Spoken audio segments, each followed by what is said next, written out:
Albert Einstein once said, everybody's a genius, but if you judge a fish by its ability to climb a tree, it will live its whole life believing that it is stupid. Ladies and gentlemen of the jury, today on trial we have modern day schooling. Glad you could come. Not only does he make fish climb trees, but also makes them climb down and do a 10-mile run. Tell me, school, are you proud of the things you've done?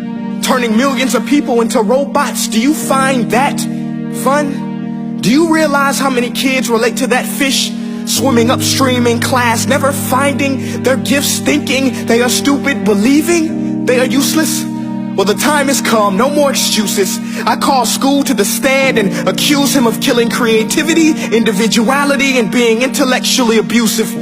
He's an ancient institution that has outlived his usage. So, Your Honor, this concludes my opening statement, and if I may present the evidence of my case, I will prove it. Proceed. Exhibit A. Here's a modern day phone. Recognize it? Here's a phone from 150 years ago.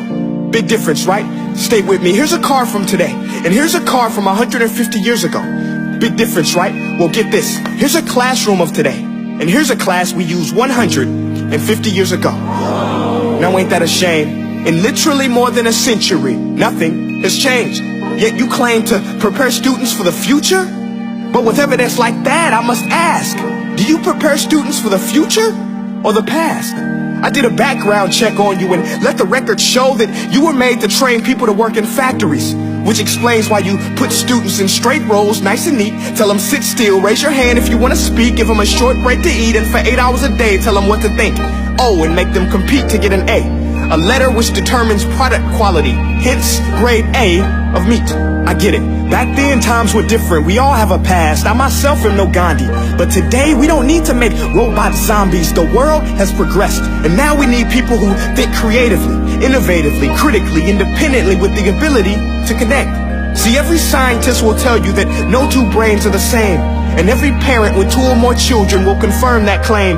So please explain why you treat students like cookie cutter frames or snapback hats, giving them this one-size-fits-all crap. Watch your language. Sorry, Your Honor, but if a doctor prescribed the exact same medicine to all of his patients, the results will be tragic. So many people will get sick, yet when it comes to school, this is exactly what happens. This educational malpractice, where one teacher stands in front of 20 kids, each one having different strengths, different needs, different gifts, different dreams, and you teach the same thing the same way?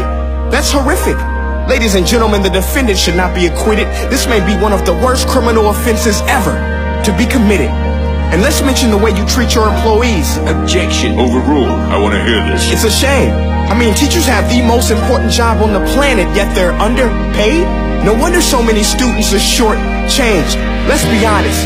Teachers should earn just as much as doctors, because a doctor can do heart surgery and save the life of a kid. But a great teacher can reach the heart of that kid and allow him to truly live. See, teachers are heroes that often get blamed, but they're not the problem. They work in a system without many options or rights. Curriculums are created by policymakers, most of which have never taught a day in their life. Just obsessed with standardized tests. They think bubbling in a multiple choice question will determine success. That's outlandish. In fact, these tests are too cruel to be used and should be abandoned, but don't take my word for it.